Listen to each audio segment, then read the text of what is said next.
हरे कृष्णा कृष्ण कृष्ण हरे हरे, हरे राम राम राम हरे हरे। तो welcome back सभी भक्तों का स्वागत। संध्या काल का थर्ड डे यानी कि श्रवण उत्सव में हम भगवान श्री राम के चरित्र का और उनके पूरे परिवार का यानी कि हम लोग साकेत नगरी में भ्रमण कर रहे हैं। और ये हमारा भ्रमण अभी बहुत लंबा चलने वाला है। अभी तो भगवान के भक्तों का ही गुणगान सुन रहे हैं, अभी भगवान का तो आविर्भाव हुआ ही नहीं है। तो भगवान का आविर्भाव यानी कि उनका अपीयरेंस के लिए देखो कितना तैयारी चलती है और हम लोगों को क्या क्या शुद्धिकरण करना चाहिए। तो इन ऋषि के और यज्ञ के और उनके कार्यकलापों से पता चलेगा कि हृदय भी हमारा उसी यज्ञ कुंड के समान है। उसमें आहुति डालेंगे, लेकिन उस आहुति से पहले हम रोज नाम हरि नाम का जो आहुति तो डाल रहे हैं। हाँ, भगवान बोलते हैं ना, यज्ञा नाम जपा अस्मि। भगवत गीता में क्या बोलते हैं कि यज्ञों में कलयुग में मैं जपा हूं, यानी कि जो हरे कृष्ण महामंत्र जपेगा वो यज्ञ कर रहा है। तो यज्ञ करेंगे तो हृदय हमारा यज्ञ कुंड जो हमारा हृदय है, इससे क्या प्रकट हो जाएंगे? राधा कृष्ण प्रकट हो जाएंगे, यानी कि हम राधा कृष्ण को प्रकट कर सकते हैं, जैसे यज्ञ से प्रकट होंगे राम लक्ष्मण भरत शत्रुघ्न। तो चलिए, ये कथा तो बहुत लंबा है और इस कथा को ही हम लोग प्रयास कर रहे हैं पकड़ने के लिए। समय का अभाव रहता है। क्विकली मुझे 2 3 4 5 जितने भक्त चाहें, कोई भी, हम सारी बाउंड्रीज हटा चुके हैं लास्ट लास्ट डे से।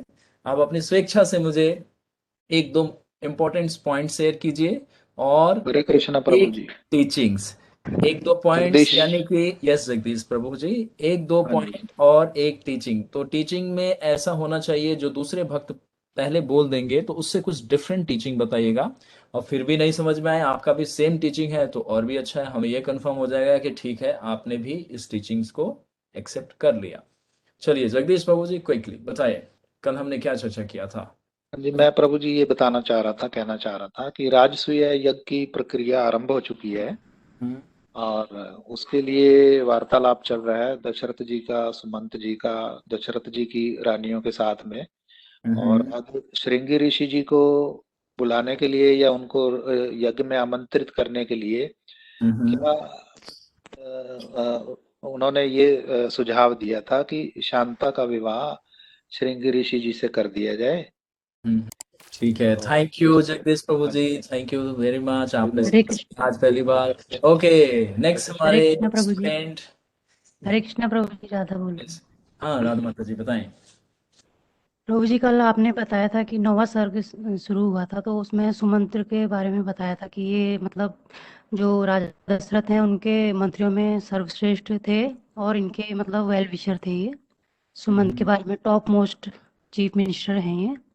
हम्म इनके बारे में, इनके गुणों के बारे में बताया था आपने। और जो ये 7 मंत्री थे इनके अंडर में कार्य करते थे करके।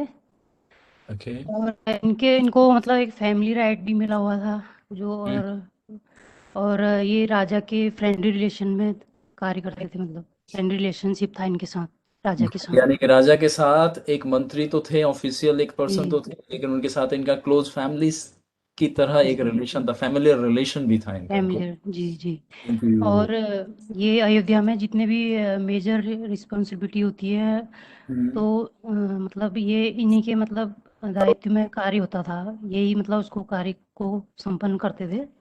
हम्म तो प्रभु जी, फिर आपने बताया था कि ये राजसूय यज्ञ के बारे में, तो इसी के बारे में ये राजा दशरथ से जो विभांडक ऋषि हैं, जो उनके पुत्र हैं श्रृंगी ऋषि, उनके बारे में बता रहे थे। ओके, थैंक यू राधा माता जी। पार्टी हरे कृष्णा।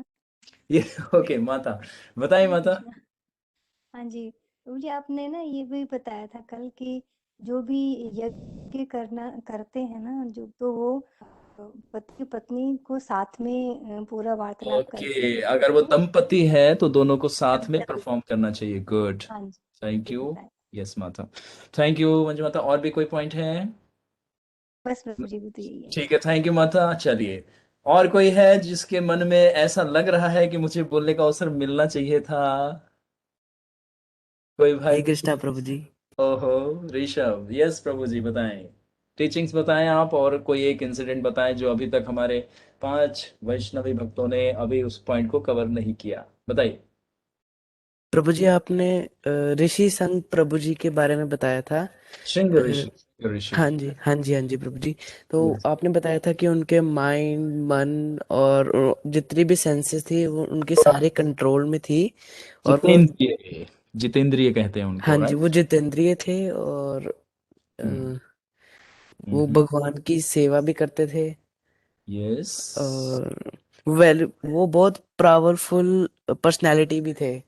तो पावरफुल पर्सनालिटी कैसे थे? प्रभु जी जैसे उनके कई कार्य जो जैसे जो योद्धा क्षत्रिय जो करते हैं। यस, आप नहीं, क्षत्रिय तो नहीं, ये तो ब्राह्मण थे। मैं बताता हूँ आपको कैसे क्षत्रिय जैसा कार्य भी कर सकते हैं, क्योंकि ब्राह्मण ही क्षत्रिय बन सकता है, राइट। हाँ जी प्रभु जी। लेकिन ये पावरफुल पर्सनालिटी कैसे थे? क्योंकि ये जितेंद्रिय थे, माइंड और सेंसेस को बहुत ही कंट्रोल्ड किया था इन्होंने, इसलिए पावरफुल पर्सनालिटी। अभी आज हम कथा सुनाने वाले हैं आप लोगों को बैक टू बैक। ठीक है, थैंक यू ऋषभ प्रभु, आपने अच्छा प्रयास किया। Thank you. तो अब सभी लोग तैयार हो जाइए, अपनी अपनी कुर्सी की पेटियां बांध दीजिए। अब हम उस पुष्पक विमान को फॉलो करते हुए अयोध्या नगरी में लैंड करते हैं अभी। हरे कृष्णा, हरे कृष्णा। ओके। तो हम लोग 9th सर्ग में चल रहे थे, और 9th सर्ग का जस्ट 1 1 1 6 1 1 1 6 2 4 5। यस। तो 9वां सर्ग हमने पूरा कल कंप्लीट किया था या नहीं किया था? कोई एक भक्त बताएं। इससे पता चलेगा कि आप लोगों को सर्ग का भी पता रहता है कि कौन से सर्ग में क्या कथा चल रही है। कोई बताए? अभी नहीं किए थे? पक्का?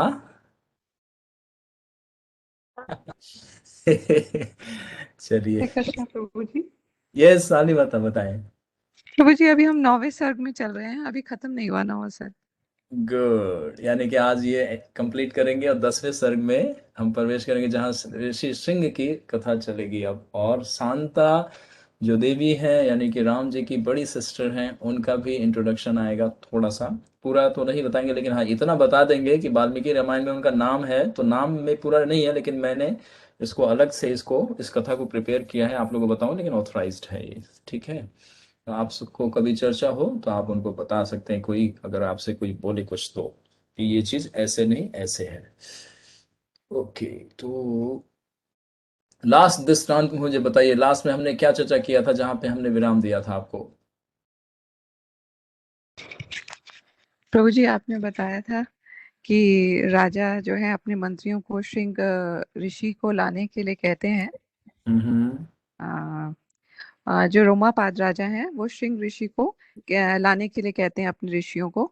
और श्रृंग ऋषि जो है बहुत ही पावरफुल हैं, क्योंकि उन्होंने वो जितेंद्रिय हैं, अपने माइंड और सेंसेस को उन्होंने कंट्रोल में कर रखा है। और यहाँ पे खत्म कर दिया था प्रभु जी आपने। ओके, ठीक है। तो चलिए, श्रृंग ऋषि की कथा, क्योंकि इन्हीं से अब आगे कथा चलेगा, लेकिन एक कैरेक्टर आया था, क्योंकि ये दोनों ही कैरेक्टर का यहाँ पे मतलब जैसे ना मूवीज या सीरियल में देखते हैं, एक कैरेक्टर का, एक विशेष चरित्र का क्या होता है, एंट्री होता है। तो उसी तरह से अब रामायण का ये सब अब प्रारंभ हो चुका है। हमने कल चर्चा किया था सुमंत्र कितने क्लोज उनके एसोसिएट्स हैं, और राम जी जब वनवास जा रहे थे तो उनको भी उन्होंने सी ऑफ किया था, फिर जब आए थे तो रिसेप्शन दिया था, है ना, जब लंका से वापस लौटे थे पुष्पक विमान में। 14वें वर्ष का उनका अंतिम दिन था उस दिन वनवास का, तो वापस आए थे। और फिर जब वो शत्रुघ्न कहाँ गए थे, मथुरा, है ना, उसका नाम था, हाँ, मथुरा। जो मथुरा था, तो वहां पे लवणासुर का वध करने के लिए गए थे, तो उनके साथ भी गए थे। तो ये पूरा इंट्रोडक्शन हमने दिया था, जबकि ये इतना डिटेल इंट्रोडक्शन शायद ही कहीं आपको किसी कथा में सुनने को मिलेगा। तो मैं प्रयास कर रहा हूँ कि सारे कैरेक्टर से कुछ ना कुछ हम लोग गेन करते जाएं। एक एक पॉइंट भी अगर हम उठाएंगे, तो अगर हम लोग 500 सर्ग में अगर ट्रेवल करेंगे, 500 अध्यायों का अध्ययन करेंगे, तो 500 पॉइंट हो जाएंगे हमारे पास, यानी कि 500 गुणों को विकसित कर लेंगे अपने इसी मनुष्य शरीर में। तो यानी कि कृष्णा को कहना पड़ेगा कि एलिजिबल हो गया भाई, लाओ उसको उठा के। है ना, ये कहेंगे वो कि जाओ दूतो, उनको लेके आओ, ये भक्त गुड़वा में रहता है, इसको लेके आओ। ठीक। तो उसी तरह से आगे बढ़ते हैं। शांता जो है, आज मैं इनका चरित्र का वर्णन करता हूँ, ध्यान से सुनिएगा। आप लोग का जो कल जितने लोगों का मन में प्रश्न था, जो पूछ रहे थे, और मैं बार बार कह था नहीं कल बताऊंगा कल बताऊंगा, तो वही कारण था क्योंकि इसमें तीन चार चीजें एक साथ ही पढ़ने पे और श्रवण करने पे समझ में आएगा। तो शांता इनका, आपको जैसे मैंने बताया था कि दशरथ महाराज की सबसे प्रथम पुत्री है ये, है ना। और कौशल्या इनकी माता, यानी कि सबसे जो बड़ी रानी थी कौशल्या माता, उनसे इनका प्राकट्य हुआ था। और इनकी आगे की कथा ये कैसे रोमापाद तक जाती है, और फिर ये रोमापाद की पुत्री के रूप में पूरे जगत में जानी जाती है। और आज एक और मिस्ट्री बताएंगे कि इस दृष्टांत से कौशल्या माता और दशरथ महाराज में थोड़ा सा मिसअंडरस्टैंडिंग हुआ, तो फिर भगवान राम ने इंटरफेयर करके उस मिसअंडरस्टैंडिंग को भी क्या किया, क्लैरिफाई किया। तो परिवार में हमारा जो एल्डर सन होता है, उसका बहुत इंपॉर्टेंट रोल होता है पूरे फैमिली के साथ। इसलिए बोलते हैं ना, हेड ऑफ फैमिली पिता के समान है, पिता नहीं है पिता के समान है। तो इसीलिए तो ये सारे पॉइंट्स को ध्यान से इस कथा का श्रवण कीजिए। मैं पूरे फ्लो में बोलूंगा, और शब्दों में इसका ट्रांसलेशन में कुछ गड़बड़ हो जाए तो आप इग्नोर कर दीजिएगा। आप लोग सारे वैष्णवी और वैष्णव भक्त हैं, राजहंस की तरह हैं। आप लोग मिल्क में से सिर्फ पानी को सेपरेट कर देंगे और मिल्क को ग्रहण कर लेंगे। राजहंस क्या है, पानी में और दूध को एक साथ मिक्स कर दीजिए तो पानी में से मिल्क को फिल्टर करके पी लेता है। तो उसी तरह से रोटी होगा, शब्द कुछ ट्रांसलेशन वर्ड एकदम से याद नहीं आ पाता, या कुछ लगता है कि हाँ यहाँ पे ये वर्ड होना चाहिए, तो आप खाली उसका सेंस पकड़िएगा और अच्छे से उसको समझ जाइएगा। तो इंग्लिश में बाकी, क्योंकि हमारी हिंदी भाषा लोग इसमें ज़्यादा हैं, और मुझे भी अच्छा लगता है कि हम अपनी भाषा को भूले नहीं। मैं वही प्रयास करता हूँ आप लोगों को याद दिलाने का कि हमें कल्चर को लॉस्ट नहीं होने देना। ये हमारी संपदा है, धरोहर है हमारी भारत भूमि की। और भारत भूमि पूरा विश्व है ना। ये नहीं भारत भूमि जो इंडिया है, ये नहीं, पूरा विश्व हमारा भारत भूमि है। आर्यावर्त के नाम से भी जाना जाता है, बहुत सारा है। तो इसीलिए हिंदी में मैं पढ़ूंगा इसको, कुछ शब्दों का उलटफेर हो तो आप समझ जाइएगा कि इसका अर्थ ऐसा होगा, और फिर भी नहीं आए तो अंत में हम आपको अवश्य बताएंगे। तो शांता, शांता जो है, इनका शॉर्ट में आपको जीवन चरित्र बताता हूँ, इनकी जन्म की कथा बता देता हूँ, और फिर उसके बाद इनका विवाह ऋषि श्रृंग से कैसे होता है, राइट।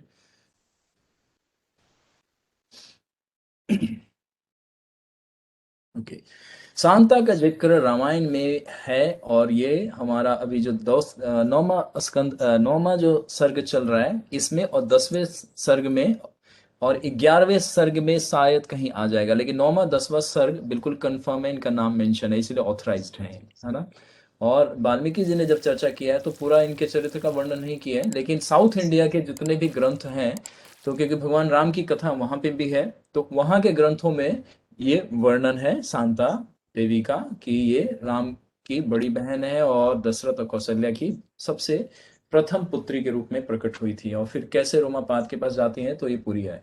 क्योंकि रामायण में हमने बताया था कि बहुत सारा चीजें को संक्षिप्त में दिया गया, जैसे भागवत में बहुत सारा कथा को संक्षिप्त में बताया गया है। उसमें भागवत में भी रामायण है, नौमा स्कंद रामायण है ना, लेकिन फिर भी संक्षिप्त में है, बहुत छोटा है।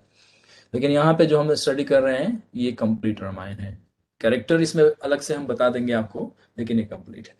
तो शांता जो है वो 9वें सर्ग में, 10वें सर्ग में इनका वर्णन आता है। वह राजा दशरथ और कौशल्या की पुत्री के रूप में जानी जाती हैं, जिन्हें वर्षनी, और वर्षनी कौन है ये, और उनके पति रोमापद ने गोद लिया था, एडॉप्ट किया था इनको। ठीक है, अभी कथा में बताएंगे आपको, अभी फिर ये समराइज पहले बता दे ताकि आपको कैरेक्टर क्लियर हो जाए, फिर कथा में पूरा फ्लो समझ में आ जाएगा। शांता महाराज दशरथ और कौशल्या की बेटी थी। ठीक है, शांता महाराज दशरथ और कौशल्या की बेटी थी, यानी डॉटर ओरिजिनली। ये वास्तव में जो मुख्य जो माता पिता है आइडेंटिकली जो किया गया है, वो है कौशल्या और महाराज दशरथ, जिन्हें अंग देश के राजा रोमपद और कौशल्या की बड़ी बहन, अब देखिए लिंक देखते रहिएगा आप लोग, कौशल्या माता की बड़ी सिस्टर है वर्षनी, उन्होंने इसको एडॉप्ट किया। अब ये सस्पेंस अब इस कथा से खुल जाएगा कि कैसे एडॉप्ट किया। ठीक है, तो जो कौशल्या की बड़ी सिस्टर है, एल्डर यानी कि बड़ी बहन है वर्षनी, उन्होंने गोद लिया। और वर्षनी किनकी पत्नी है, रोमापाद की।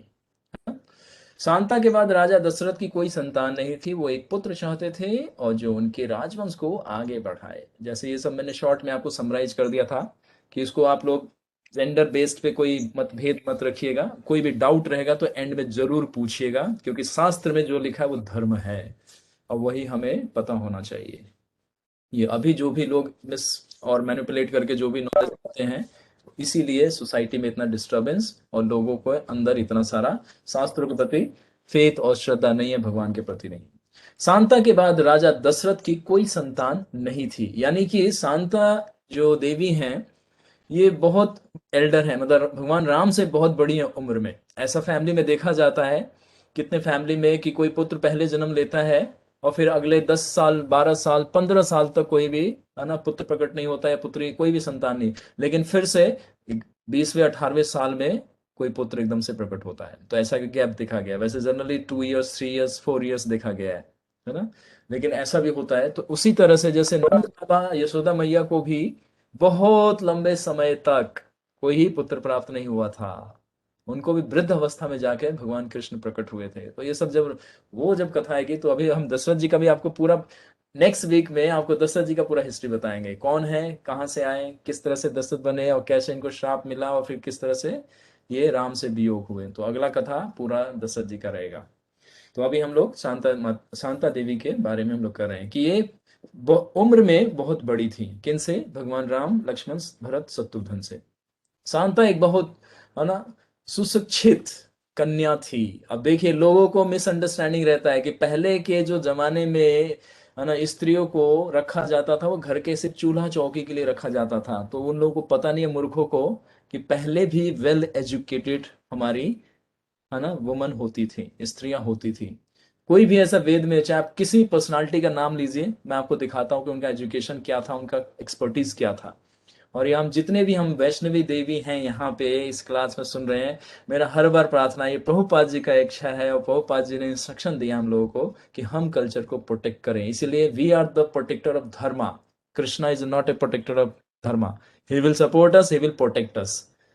अर्जुन ने धर्म का शरण लिया था, इसीलिए भगवान कृष्ण ने उनको प्रोटेक्ट किया था। धर्म रक्षिते धर्मा, अगर कोई धर्म की रक्षा करता है, भगवान उसकी रक्षा करते हैं, क्योंकि साक्षात धर्म हरि जो है वो साक्षात धर्म है।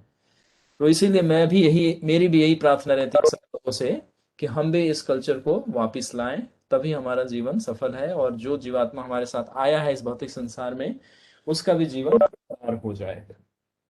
ओके, तो पेज डाउन, जस्ट 1 मिनट।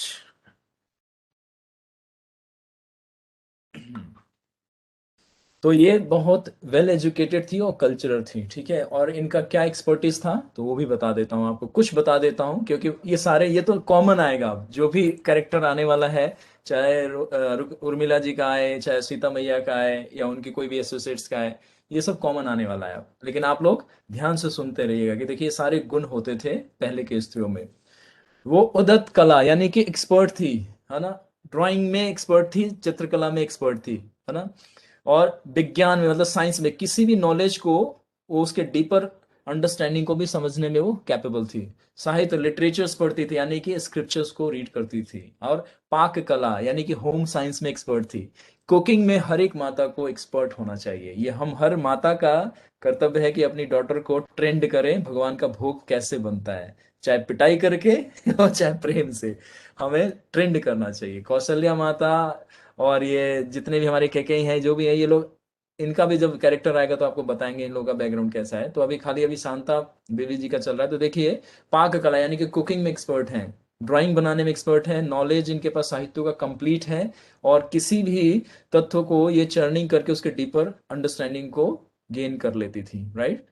कला सभी का अनूठा ज्ञान था, मतलब ये सारी कलाओं में एक्सपर्ट थी। अपने उद्धत कौशल से सदैव अपने पिता दशरथ को बहुत डियर थी, इसीलिए भगवान दशरथ महाराज को ये बहुत प्रिय थी ये, ठीक है। शांता को वेद कला और शिल्प का अनूठा ज्ञान था। मतलब शिल्प कला में बहुत सारी चीजें आ सकती है, बुनाई, छटाई, कटाई करना, मैट बनाना, बहुत सारा चीजें होता है, राइट। और वेद कला में यानी कि स्क्रिप्चर रीडिंग में बहुत इनका रुचि रहता था। तो आप लोग देखिए, आप लोगों को भी कल्चर लाना चाहिए। भगवत गीता पोपा जी का बुक्स पढ़ना है, इसीलिए हम रिक्वेस्ट करते हैं 20 मिनट्स 15 मिनट एटलीस्ट पढ़िए। एवरीडे पॉसिबल नहीं है, वीक में 2 डेज 3 डेज पढ़िए, प्लीज पढ़िए।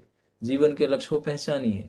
फिर देखिए कोई भी घर में कंप्लेन नहीं आएगा आपका, ना आपको किसी से रहेगा, और जो कंप्लेन आएगा वो खुद ही आप ही सॉल्व कर देंगे, किसी की जरूरत ही नहीं पड़ेगी, क्योंकि इतना विवेक क्या रहेगा, उन्नत रहेगा। वो बहुत सुंदर थी, ब्यूटी विद ब्रेन, यानी कि एक्सटर्नल में वो तो एक प्रिंसेस थी, लेकिन इंटरनली इतने सारे क्वालिटीज थे उनके। एक दिन राजा रोमपाद सांता के साथ बातचीत में व्यस्त थे, तभी, अब ये कथा यहाँ से ट्विस्ट आएगा, ठीक है। रोमापाद, अब यहाँ से मैंने इनका कैरेक्टर बता रहा हूँ, यहाँ से अब रोमापाद जी के डायनेस्टी में लेके जा रहा हूँ, और उनके राज्य में, यानी कि अंग देश में हम लोग जा रहे हैं यहाँ से अब।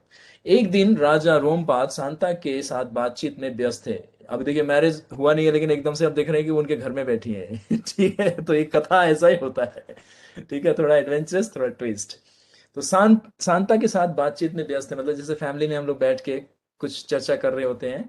सडन एक ब्राह्मण, है ना, उस दिन वहां पे उन जैसे ब्राह्मण थे, तो ब्राह्मण लोग भी अपना कल्चर, जो एग्रीकल्चर होता है, खुद करते हैं। जैसे ऋषि लोग जो जंगल में रहते हैं, वहां पे कोई किसान तो होता नहीं है, तो ये छोटे मोटे गार्जियन जो होते हैं, तो इनके जो डिसाइपल्स होते हैं वही टेक केयर करते हैं, खुद भी करते हैं। तो ऋषि लोग कोई सामान्य व्यक्ति नहीं होते, हर कार्य में दक्ष होते हैं। वो ब्राह्मण का कार्य करते हैं, क्षत्रिय भी बन सकते हैं, वैश्य भी बन जाते हैं, और हम लोग तो शूद्र हैं।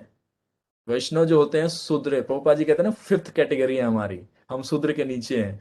लेकिन फिर प्रभुपाद जी क्या बोलते हैं कि हम चारों को टेक केयर करते हैं ठीक है। तो वैष्णव कभी भी छोटा से छोटा कार्य करने से पीछे नहीं हटता, और कभी वो ब्राह्मण तो है ही, ब्राह्मण का कार्य तो वो उसके बाई ब्लड में है उनको। तो ये सारा कार्य कौन कर रहे थे, वो ब्राह्मण। तो उनको कोई हेल्प चाहिए था एग्रीकल्चर के लिए, तो वो रोमापाद के पास आए थे उनसे कुछ मदद मांगने, है ना, खेती के काम में। अब कुछ भी होगा, यहाँ पे डिटेल नहीं बताया गया, लेकिन आप समझ लीजिए कोई सीड के लिए या किसी बैल के लिए आए होंगे, गाय मांगने, या कोई भी चीज हो सकता है। रोमापाद ने ब्राह्मण की याचना पर ध्यान नहीं दिया। वो जब घर पे आए थे, तो गेट पे वो कुछ प्रार्थना कर रहे थे, बता रहे थे कि राजा से मुझे मिलना है, लेकिन ये फैमिली अफेयर में इतना वो थे कि इन्होंने उनको इग्नोर कर दिया। अपनी उपेक्षा से नाराज ब्राह्मण वहां से चले गए, है ना। वर्षा के देव इंद्र भी अपने भक्त के इस अपमान को नाराज, है ना, होते देख उन्हें भी क्रोध आया, और उन्हें तुरंत, है ना, वरुण देव को आदेश दिया कि इस राज्य की वर्षा को रोक दो। तो अब ये कारण पता चल गया आपको। अब देखिए सारा ये, आज ध्यान से सुनिएगा, ऋषि सिंह क्यों आए उस राज्य में, और फिर दशरथ महाराज क्यों बुला रहे हैं, मैरिज क्यों हुआ, तो अब सब ये लिंक अब होता जाएगा आपका। तो इंद्र जब वरुण को बोले कि नहीं, इसका, इस राज्य का, अंग देश का जो है वर्षा और जल का जो वितरण है उसको रोक दो। एमसीडी वाले आप बिल नहीं भरते तो एमसीडी वाले दिल्ली में आके आपका पानी बंद कर देते, इलेक्ट्रिसिटी नहीं भरेंगे तो आपका बिल आगे, आपका मीटर बंद कर देंगे। गैस पाइपलाइन आ गई है आजकल, आपने बिल नहीं भरा तो रोक देंगे। तो पहले देखिए, डेमी गॉड लोग का यही काम है, समझ गए। वो हमारे यूनिवर्सल अफेयर्स को देखते हैं, एडमिन पावर को देखते हैं। भगवान के वो लोग सेवक हैं, भगवान नहीं है। क्वाइट क्लियर अंडरस्टैंडिंग होना चाहिए, एक श्री कृष्ण। इसीलिए भक्ति और सेवा से भगवान की करनी चाहिए, है ना। इन लोगों को सम्मान देना चाहिए। जब भगवान बोलते हैं ना कि मेरे भक्त हैं, तो इसलिए आपको भी इसको पूरा सम्मान देना है। तो वरुण देव ने उसी समय से बहुत कालांतर तक, मतलब बहुत वर्षों तक वर्षा को रोक दिया, यानी कि उस, अब जो अंग देश था उसमें क्या हुआ, अकाल आ गया। एक दिन रानी कौशल्या, अब ठीक है, अब ये जो पोर्शन है, अब फिर यहाँ पे मैंने सुना दिया वहां अकाल चल रहा है। अब वापस लेके आते हैं हमको फिर से, कहाँ पे, अयोध्या नगरी अब देखिए साइड साइड में चल रहा है ये सारा कुछ, ठीक है। कथा को ध्यान से सुनिएगा, आपको पता चल जाएगा।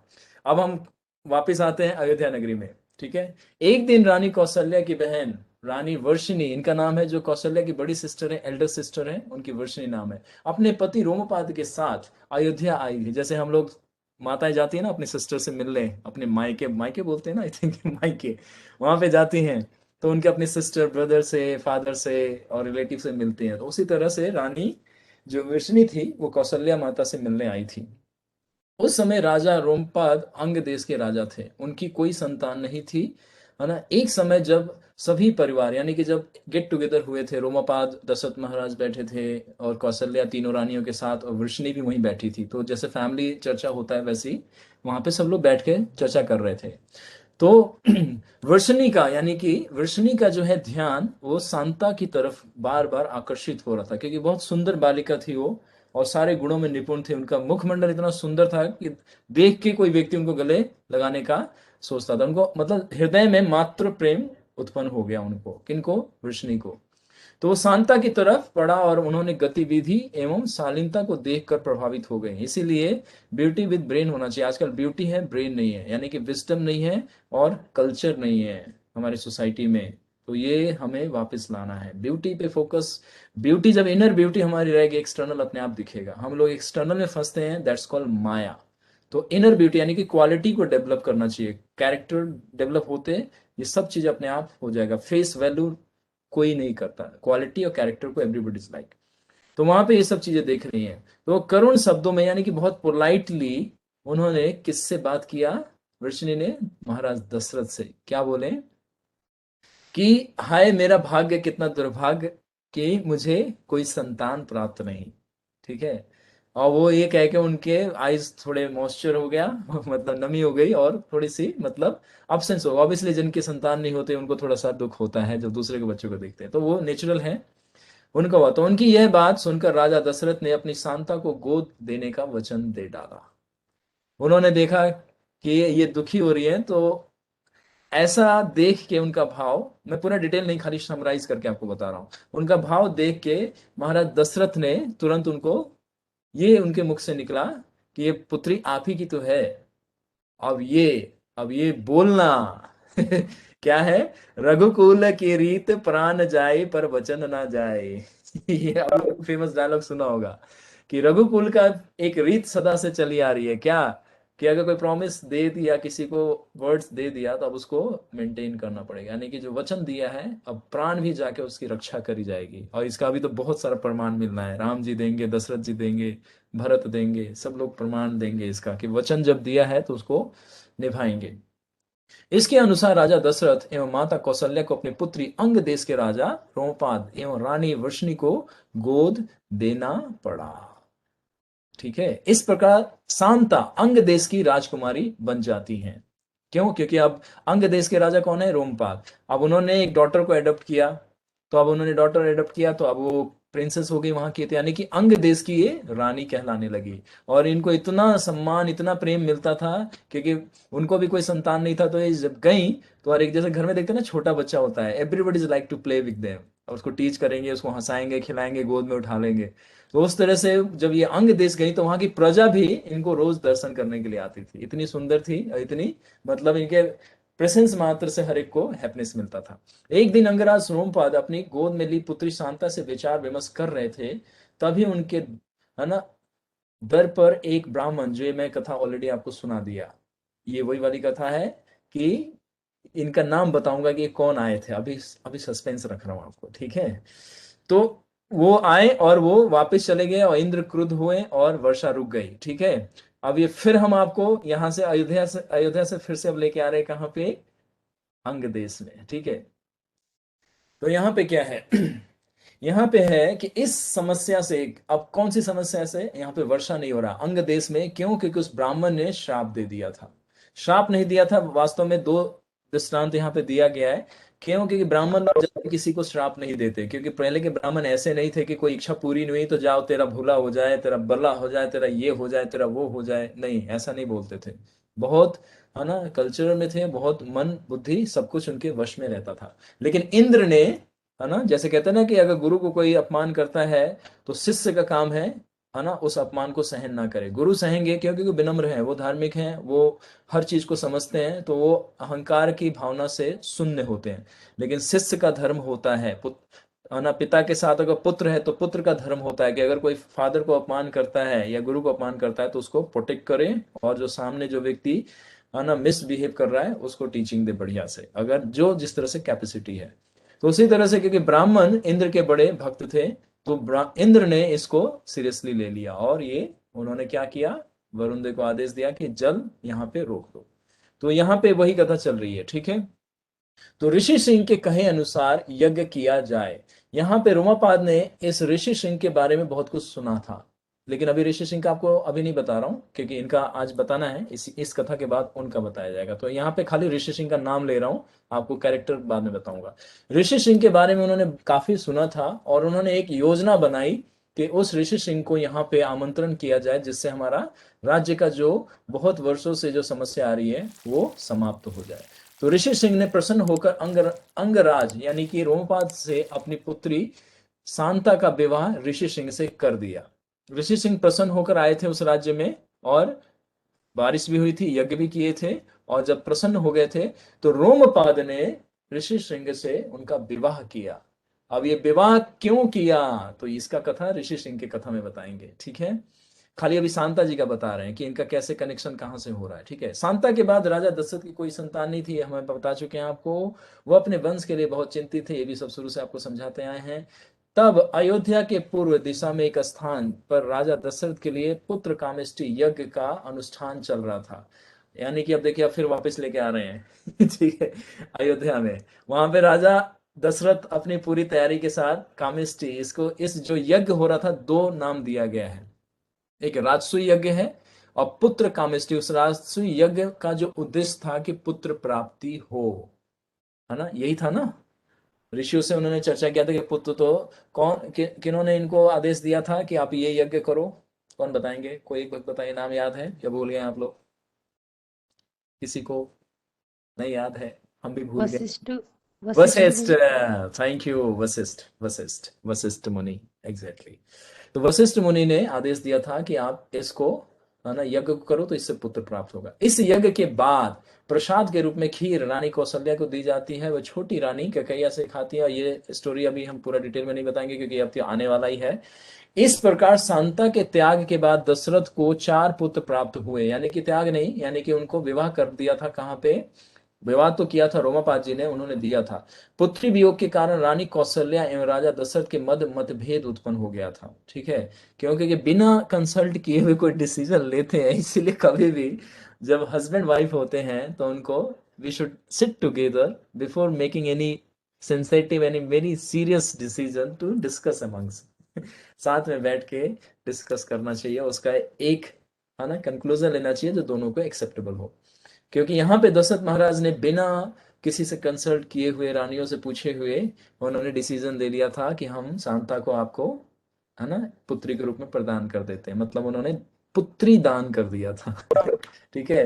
तो इसीलिए थोड़ा कौशल्या माता थोड़ा सा अंदर से दुखी रहती थी। ऑब्वियसली कोई घर में संतान है, एकदम से चला जाएगा तो ये नेचुरल है, अफेक्शन होता है हमारा।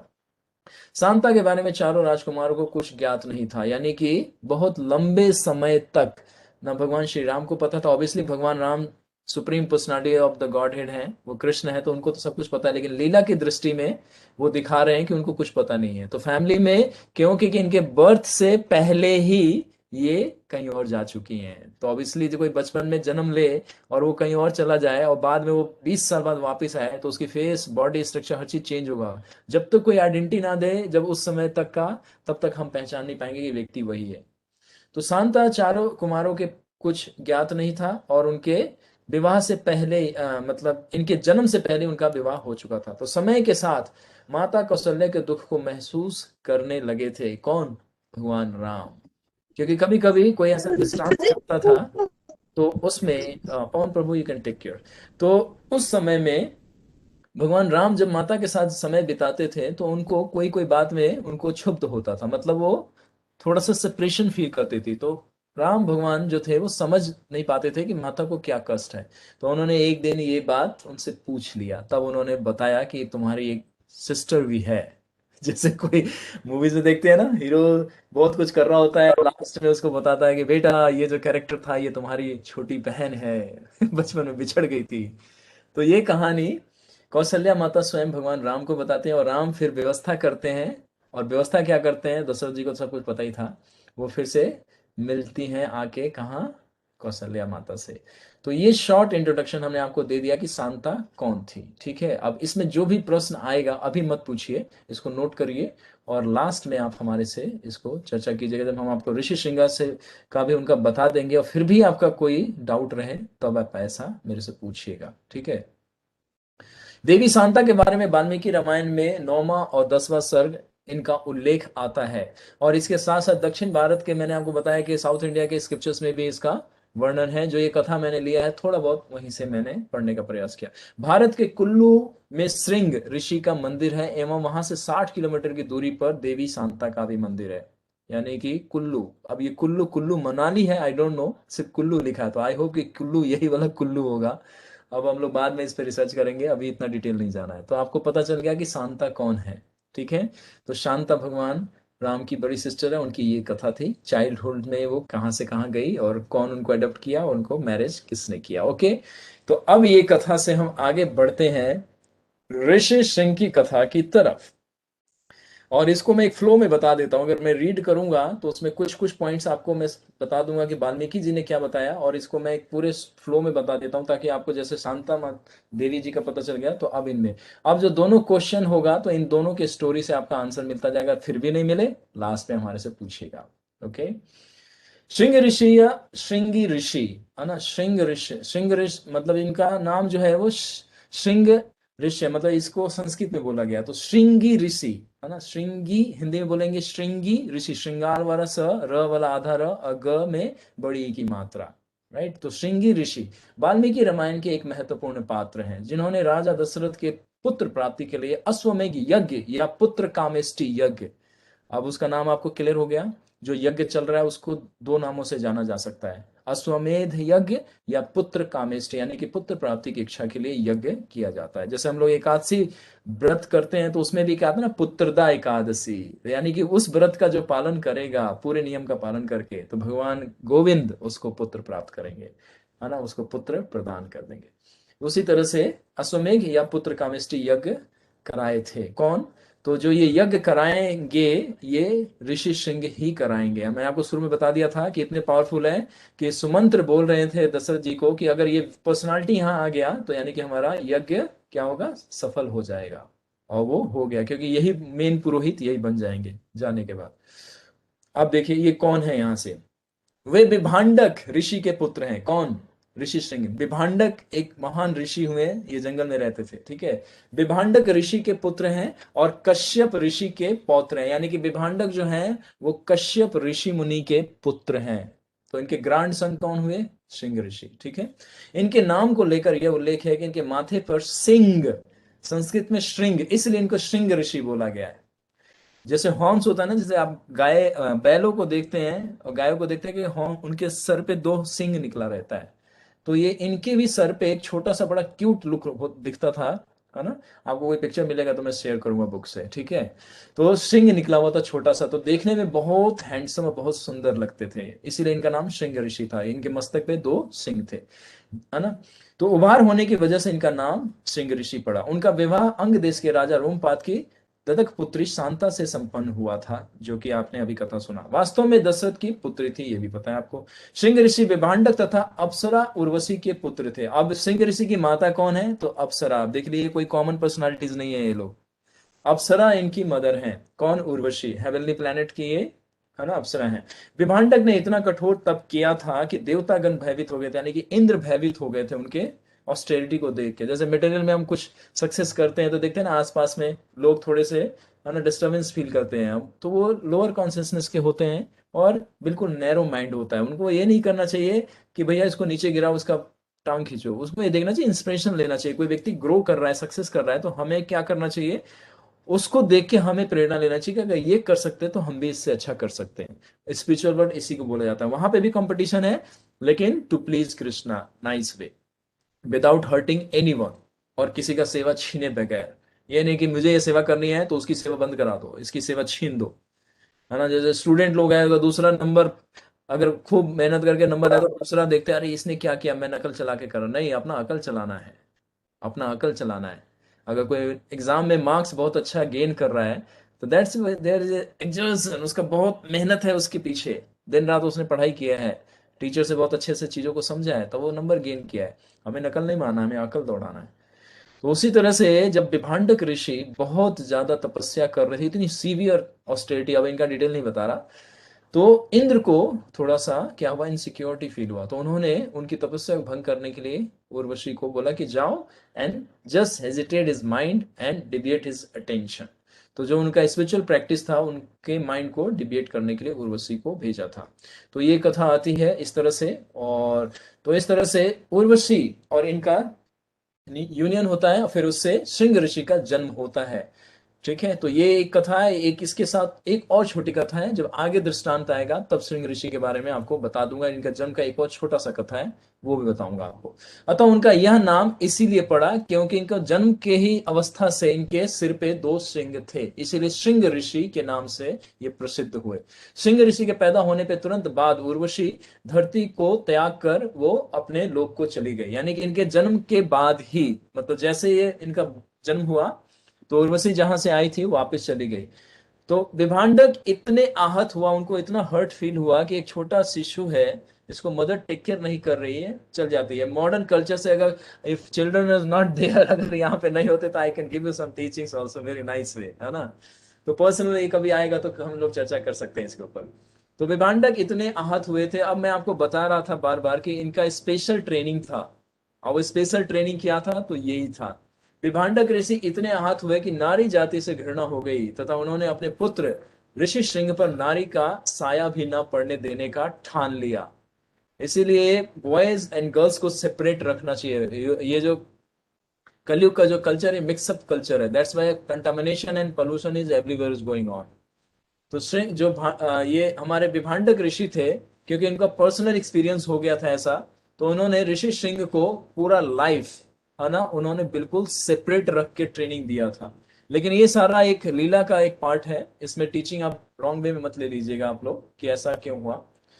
इसी उद्देश्य से ऋषि सिंह का पालन पोषण एक अरण्य में करने लगे, मतलब एक डिफरेंट प्लेस पे आइसोलेट करके करने लगे थे, क्योंकि विभांडक ऋषि को उनके लाइफ का एक्सपीरियंस अच्छा नहीं था। जैसे हम देखते हैं ना, आपका डिवोर्स हो जाता है, marriage after marriage some days some mishappening taken place, when person goes separate here there, निकलर हो जाते हैं, एकदम से अलग अलग हो जाते हैं। फिर उसमें जो बच्चा बिगेड होता है, देयर इज ए सफरिंग। तो अरण्य अंग देश की सीमा से लगा था। जो अरण्य था, जो जहां पे विभांडक ऋषि रहते थे, वो अंग देश का मतलब जस्ट आउटर एरिया था। जैसे हमारा सैटेलाइट एरिया है, दिल्ली का सैटेलाइट क्या है, गुड़गांव, नोएडा, फरीदाबाद। तो उसी तरह से कुछ सीमा के अंतर्गत में ये आता था अंग देश में, लेकिन फिर भी बाहर था, फॉरेस्ट एरिया में। अरण्य, ये अरण्य जो स्थान था जहां पे रहते थे ऋषि श्रृंग, उस स्थान का नाम था अरण्य। और ये अंग देश की सीमा से लगा था। उनके घोर तप तथा क्रोध के परिणाम स्वरूप अंग देश को भुगतने पड़े थे। अब सोचिए, अब विभांडक ऋषि थे वो, जो गए थे कहां पे, रोमापाद के पास। अब ये नाम आपको डिस्क्लोज कर रहा हूं। वो जो ब्राह्मण आए थे वो विभांडक ऋषि थे, वही याचना के लिए गए थे कि मुझे, हे रोमापाद, आप मुझे थोड़ा सहायता कर दीजिए, है ना, भूमि थोड़ा उपजाऊ हो जाए और थोड़ा मैं अन्न का पैदावार कर पाऊं। तब उस समय में उन्होंने, रोमापाद ने इनको इग्नोर कर दिया था। इसीलिए हमें लाइफ में किसी भक्त को और किसी व्यक्ति को बहुत चीपली नहीं लेना चाहिए, हमें रिस्पेक्ट उसके अकॉर्डिंग उसको देना चाहिए। कौन व्यक्ति कहाँ पे जाके टर्न करता है and become a big person. आज कोई छोटा भक्त है, उसको आप लोग इग्नोर कर रहे हैं, कल वो, अगर जैसे ध्रुव महाराज को देखिए, कोई नहीं जानता था कि 5 ईयर का ओल्ड चाइल्ड कृष्णा को, है ना, कैप्चर कर लेगा। हमारे आदित्य ऋषभ हैं, भरत प्रभु हैं, भावेश प्रभु हैं, श्रेया है, सम्राट है, कृष्ण भी है ना। ये लोग आगे जाके इतने बड़े भक्त बन सकते हैं, हम लोग सोच भी नहीं सकते, है ना। क्यों? क्योंकि हमें लगता है ये बच्चा है, ये भक्ति क्या करेगा, हम तो 5 साल से माला कर रहे हैं, हमें तो कृष्ण मिले नहीं है। लेकिन ये बच्चे लोग डुअलिटी से फ्री होते हैं, हार्ट बिल्कुल प्योर होता है और कंप्लीट सरेंडर होते हैं, जो बोला जाता है कर लेते हैं। तो अब ऐसे बच्चे को सोचिए, कृष्णा बहुत जल्दी लाइक करते हैं, कहते हैं मेरा माला करता है सुबह उठ के रोज। इसीलिए सारे बच्चों को मॉर्निंग में वेकअप करने के बाद, स्नान करने के बाद माला चैंट करना चाहिए। तो उसी तरह से अंगराज के पास गए थे कौन, विभांडक ऋषि, और उन्होंने ये याचना की थी, लेकिन उन्होंने अनदेखा कर दिया था। तो परिणाम स्वरूप क्या हुआ, अंग देश को भुगतना पड़ा। क्या? वहां पे भयंकर अकाल आया था। तो इसीलिए, क्योंकि जो ये तपस्या कर रहे थे, तो उस समय में इंद्र भी बहुत प्रसन्न थे पहले, लेकिन बाद में हो गया था। जैसे ना मटेरियलिस्टिक माइंड जो होता है, पहले तो साथ में काम मिलके करते हैं, देखते हैं ये आगे बढ़ रहा है, फिर वो अपना अलग प्लान बना लेते हैं। और ये मटेरियल, इसी को बोलते हैं मटेरियल वर्ल्ड, इसी को बोलते हैं मटेरियल कॉन्शियसनेस। इन सब चीजों को बहुत शटल वे में हमें समझना है। हम लोग कंप्लेन करते रहते हैं, इस व्यक्ति का नेचर ऐसा है, इस व्यक्ति का नेचर ऐसा है, हम क्या करें, इससे निपट नहीं पा रहे हैं, हम समझ नहीं पा रहे हैं। तो ये सब समझिए कि हम कहाँ पे हमारे को प्यूरिफिकेशन की जरूरत है। तो इंद्र उस समय में क्रुद्ध में आके वर्षा का वहां पे क्या किया था, रोक दिया था। तो अब आपको बिल्कुल क्लियर हो गया। ऋषि सिंह के पैदा होने के तुरंत बाद उर्वशी का धरती, अच्छा ये हमने आपको बता दिया, सॉरी। तो उनके घोर तप तथा क्रोध के परिणाम अंग देश को भुगतने पड़े थे, विभांडक ऋषि, है ना। क्यों? क्योंकि इतना सीवियर ऑस्टेरिटी इसीलिए किए थे।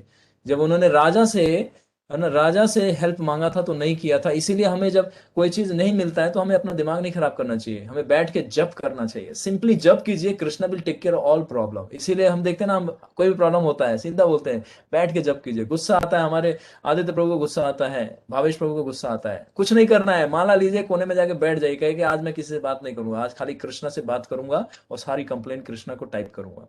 और एक एक वीड्स पे टाइप करते जाइए, Krishna I have this problem, Krishna I have this problem. Krishna कहे okay I am coming to take care of you, don't worry. तो उसी तरह से देखिए, विभांडक ऋषि ने राजा से लड़ाई नहीं किया, युद्ध नहीं किया, वो जाके अपना तपस्या यानी कि अपना रेगुलेटेड साधना में बहुत और सिंसियर हो गए। तो हमारे को भी जब माइंड डिस्टर्बेंस होता है, सेंस जब बहुत डिस्ट्रैक्ट होता है, तो हमें सिंपली चैंट करना चाहिए। बिकॉज गोविंद किसका नाम है? कृष्ण का। गोविंद का मतलब क्या है? The controller of the senses and mind. Rishikesh किसका नाम है? कृष्णा का, the controller of the senses of the mind. तो जब आप खुद ऑपरेट नहीं कर पाते हैं तो कृष्ण को हैंड ओवर कर दीजिए। He is a nice driver, he is a expert driver, वो अच्छे से चलाएंगे इसको। तो वही परिणाम हुआ था।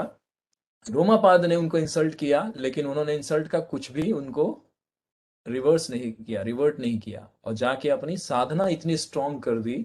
जैसे ध्रुव महाराज को इंसल्ट किया तो ध्रुव महाराज ने फाइट नहीं किया, सीधा बोले कि I will go to Krishna and chant his name and I will tell his all problem, Krishna will surely sort out my all problem. और किया उन्होंने। तो उसी तरह से विभांडक ऋषि का भी प्रॉब्लम अभी सॉल्व हो जाएगा।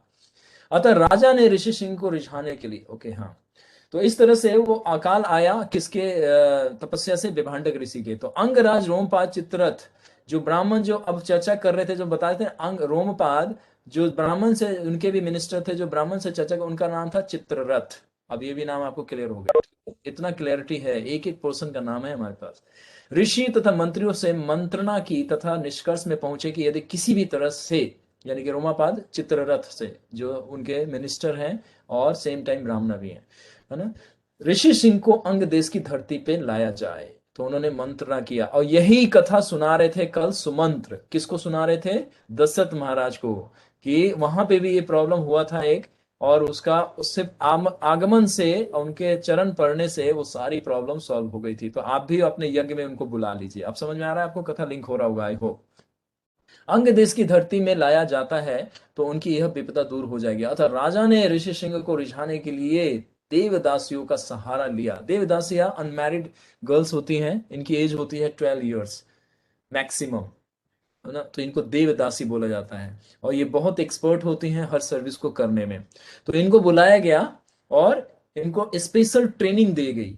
क्यों? क्योंकि ऋषि सिंह कभी भी गर्ल्स से मिले ही नहीं थे, उनको पता ही नहीं था कि गर्ल्स होती क्या है, वुमन होती क्या है।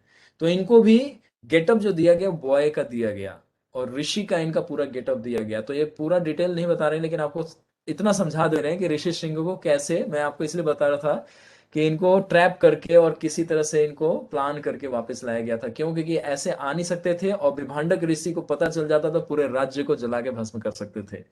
क्यों? क्योंकि तो पहले से ही क्रुद्ध थे, और दूसरी बात रोमापद ने कोई सहायता नहीं दिया था। तो इसीलिए लाइफ में हम किसी से रिस्पेक्ट रखते हैं तो पहले हमें यह देखना चाहिए कि हमने किसी कभी उसकी कोई सहायता की है कि नहीं। भगवान हमारी सहायता क्यों करेंगे? क्योंकि हमने कभी भक्ति की नहीं है। हमारे ऋषभ आदि तो भावेश लोग कहते हैं भगवान चैंटिंग तो नहीं किया, लेकिन एग्जाम के दिनों में आपका चैंटिंग करता हूँ तो देख लेना, थोड़ा नंबर दे देना। तो कृष्णा थोड़ा नंबर दे देते हैं, कहते हैं चलो कुछ तो कर रहे हो।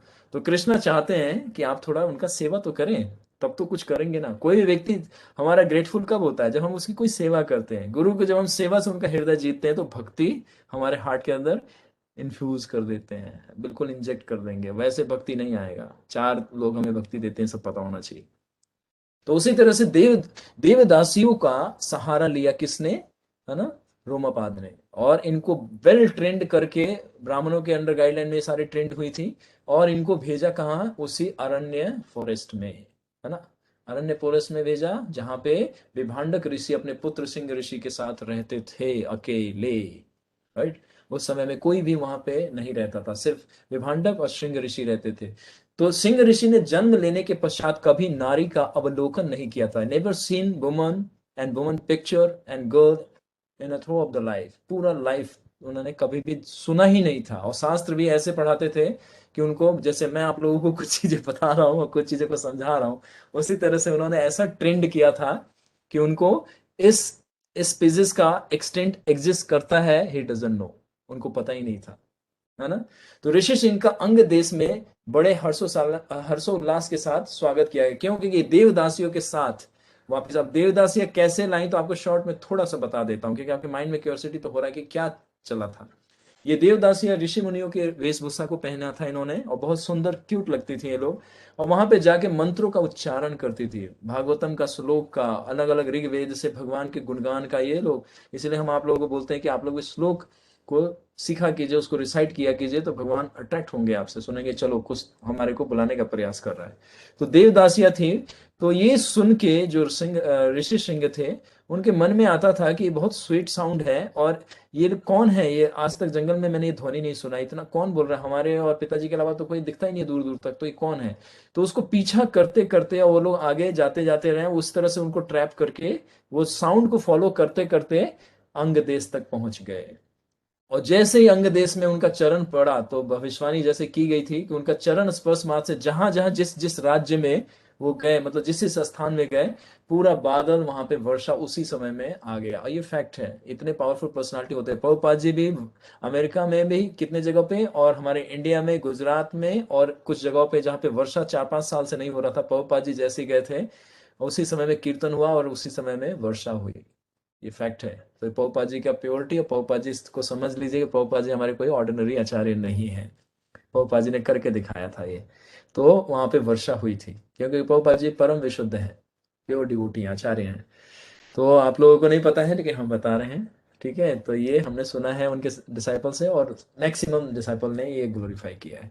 और जो लोग अभी तक हैं, जो उस समय में गुजरात में रहते थे, सूरत शहर में रहते थे, उन्होंने भी एक्सेप्ट किया कि हाँ, वो स्वामी जी जब आए थे तो ऐसे घटना घटी थी। तो उसी तरह से सिंह ऋषि उस जैसे अंग देश में जाते हैं, तो वर्षा घनघोर आती है। घनघोर मतलब बहुत तेज बारिश होती है, और सब लगे उल्लास, यानी कि फेस्टिवल सेलिब्रेट करते हैं। ऑब्वियसली इतने दिनों के बाद सब कुछ आता है, तो वहां पे जितने सिटीजन थे तो वही।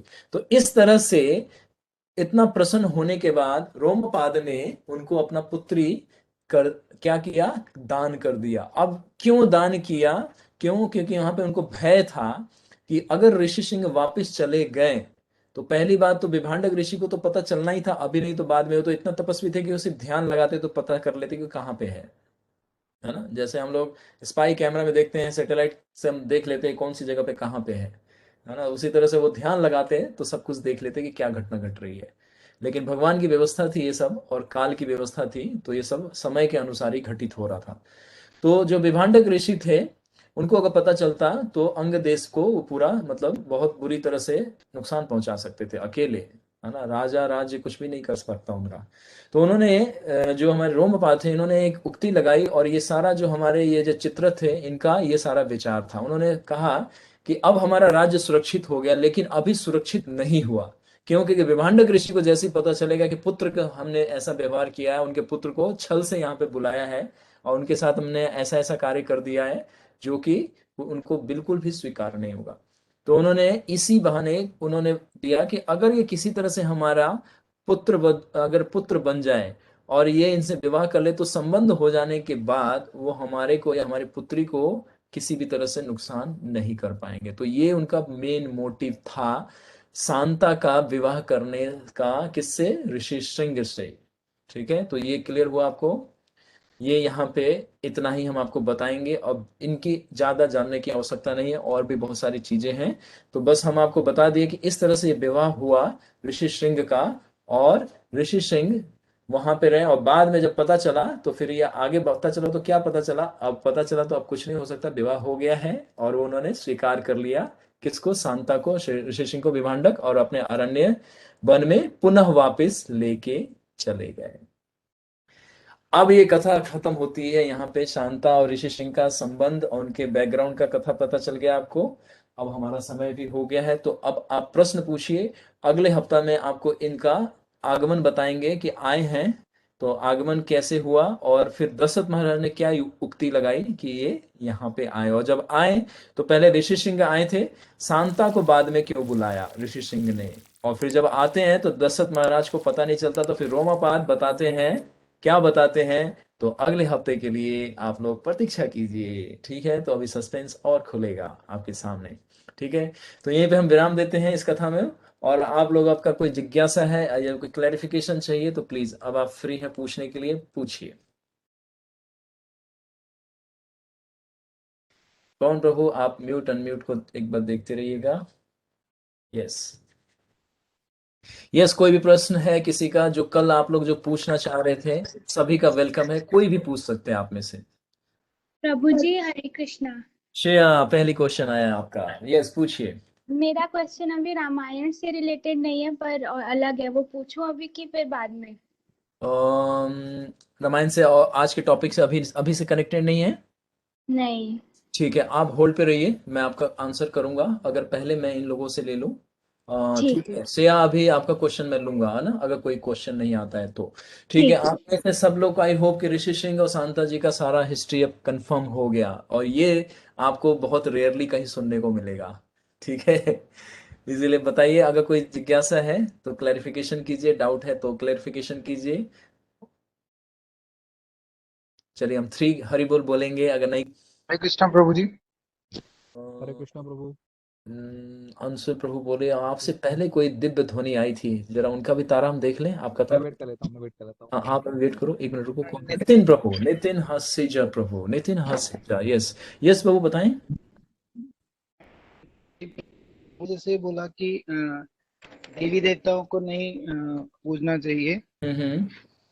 तो आधी से ज्यादा जो पब्लिक है जिनको किसी को ही नहीं पता कि किसको पूजना चाहिए किसको नहीं, तो वो शिव जी को, माता जी को, सबको पूजते हैं।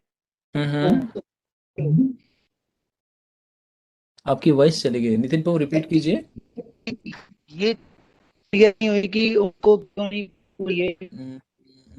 आवाज ब्रेक हो रहा है, एक बार अपने फोन को बॉडी से थोड़ा सा डिस्टेंस पे कीजिए, वापस लाइए।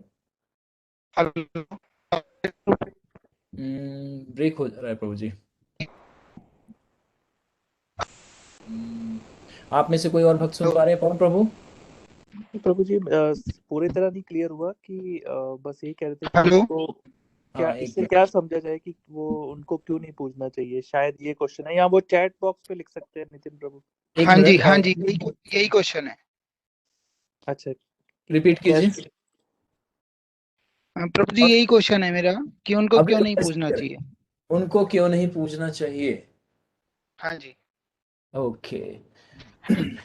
सबसे पहले आपने, मैं थोड़ा जो मैं और सुन रहा था, जो आप शुरू में बोल रहे थे कि ज्यादातर मैक्सिमम लोगों को ही नहीं पता है, तो ऑब्वियसली देखिए, अगर स्कूल है कोई जाए नहीं तो वो तो एजुकेट होएगा नहीं जी ना, है ना। जी तो प्रभु वो स्कूल जी। की गलती है, टीचर की गलती है, या जो व्यक्ति पढ़ने नहीं जा रहा उसकी गलती है? जो पढ़ने नहीं जा रहा। Exactly exactly. स्क्रिप्चर पहले ही दे दिया गया, 5,000 पहले भगवान ने आके स्क्रिप्चर हमारे को कोर्स दे के चले गए कि बच्चों आप लोग घबराना नहीं, ये गाइडलाइन दे रहा हूँ उसको फॉलो करना। तो अब हमने पढ़ा नहीं तो हमारा फॉल्ट है ना। तो जी भगवत प्रभु। गीता भागवतम जब पढ़ेंगे तो सब कुछ क्लियर अंडरस्टैंडिंग आ जाएगा कि हमारा क्या होना चाहिए। तो आधे से ज्यादा लोग नहीं, 99% लोग इग्नोरेंट हैं, नहीं पता। यस। राइट। तो कि तो जिस दिन भगवत ये गीता पढ़ेंगे और जैसे भागवतम पढ़ेंगे तो उनको ये क्लियर हो जाएगा कि देवी देवता कौन है, भगवान कौन है, और वो उनका जो अज्ञानता है चला जाएगा, ठीक है।